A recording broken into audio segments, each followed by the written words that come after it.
I'm Jeff Pepper. I'm the founder and president of Touchtown in Pittsburgh, Pennsylvania. We've run the company here for about 10 years. I've been a technology developer and entrepreneur as long as I can remember. My dad was in his late 70s, and he had moved into a retirement home here in Pittsburgh. He moved from New York to Pittsburgh.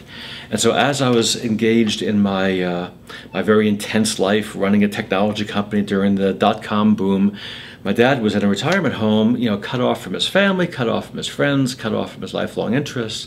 And his health went down pretty rapidly. And I was wondering, maybe there's some connection between the social isolation he was going through and the decline of his overall health and well-being.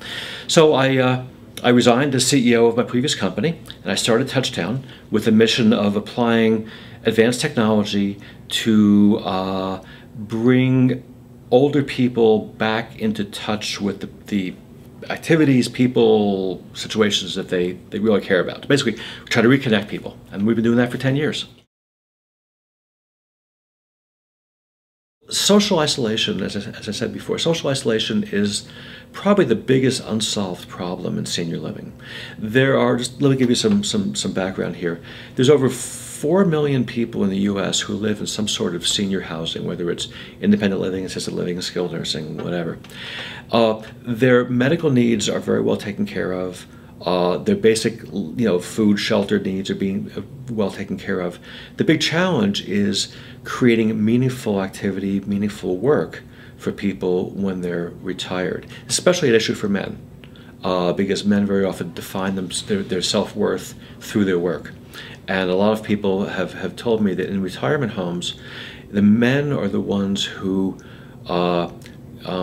lose their faculties the quickest because they're sort of decoupled from the thing that drives them. So some of the newer retirement homes now are actually co-located with universities, so that if you move into this community, you can audit classes and you can tutor kids, and that sort of stuff is really what gives life meaning. What we do here at Touchtown is just to facilitate that process. We're a little bit of 3-in-1 oil in the process to make sure that if the meaningful activity is out there, people will hear about it and get involved. The initial idea behind Touchtown was to create a shared virtual world where older people and their families could meet online and interact directly. Sort of like Second Life, but this was before any of that stuff existed. So we built a shared virtual world, we had people use it, and technically it worked, but commercially it was not successful. So we eventually moved away from that and moved towards more practical applications that actually serve the needs of the people that operate the retirement homes, as well as improve the quality of life for the people that live there. So our first product that was commercially successful was an email client. So we built the first email program that was easy for people to use, even if they had dementia, low vision, any impairments like that. From there we moved to developing in-house television technology. This would allow a retirement home to create its own TV channel, even if they have no studio, no experience with video editing or anything like that. So we automated all the design work, automated all the hard stuff, and gave it to them as a package. From there we moved to digital signage applications, to calendar, to web portals, that sort of thing. So at this point, we have a suite of several products that all work together to bring together the people in a retirement home. And I'm happy to say that as of today, we have 150,000 people who use our products. We are embarking on a pretty major project right here, right now. We're branching out from the lifestyle communication products that we've been building for since the beginning into safety communication products.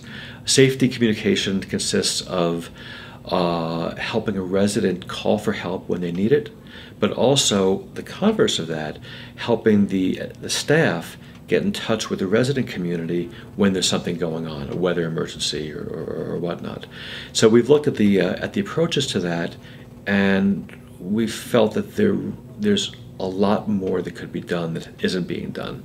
So being a bunch of innovative technology people, we saw that as an opportunity rather than a problem, and so we're working now on a whole new generation of products that will make it easier for people to ask for help when they need it, but also easier for them to hear about something if they need to know about it. I think that the mission that resonated with me was improving quality of life. Now, where I got the idea to build a virtual world for seniors, I have no idea. And if I could go back in time and talk myself out of it, I probably would, because it was a bad idea.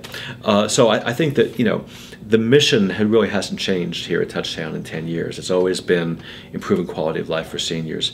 What changes is the tactics, you know. And I think, you know, if anybody is watching this video, and there's something they want to accomplish, whether it's, you know, you want to, you know, alleviate global warming, or you want to, you know, reduce infant mortality, or help kids in school, whatever it is, get the mission nailed down tight, but be really open as far as the tactics and the implementation, because chances are the idea that you have for achieving that mission is probably either a little or a lot off base, and it's not till you start talking to the actual customer that you find out, you know, what the right tactics are to achieve the mission.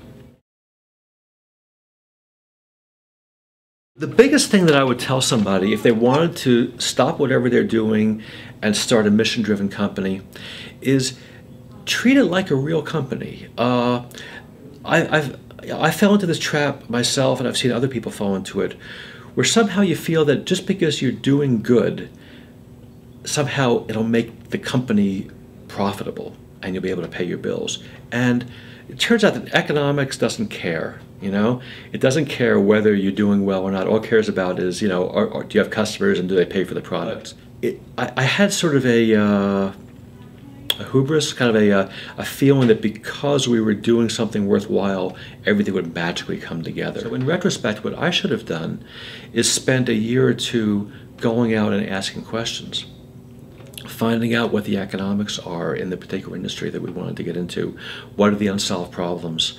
How can we come up with something that can actually help people run their businesses so they'll be willing to buy from us? And if I had spent even 6 months exploring that, I would have preserved a lot of the startup capital that I had, and I could have done a much better job of ramping up once we actually had a good product. Ethics in business is always a really big topic, and sometimes when I interview people for jobs, I'll ask them about ethical conflicts, and they'll tell me about some situation where you know they made a questionable decision about something. And my experience, having run companies now for 18 years, is that there is never an irreconcilable conflict between doing the ethically right thing and doing the business right thing. And if you think there's a conflict between those two things, you're not looking at the problem the right way. Okay? I don't think I've ever made a decision in 18 years where I compromise my principles in order to make a buck, save a buck, do something like that. And we've had some really rough times. I mean, we've had layoffs, we've lost deals, we've had issues with products, and you know, occasionally there are temptations. You know, you can tell a customer a story that's not quite true, or you can kind of, you know, there's a million things you can do. And I guess my experience has been you never have to do those things. And if you just step back and look at the problem the right way, you can always find a solution that does not involve sacrificing your principles.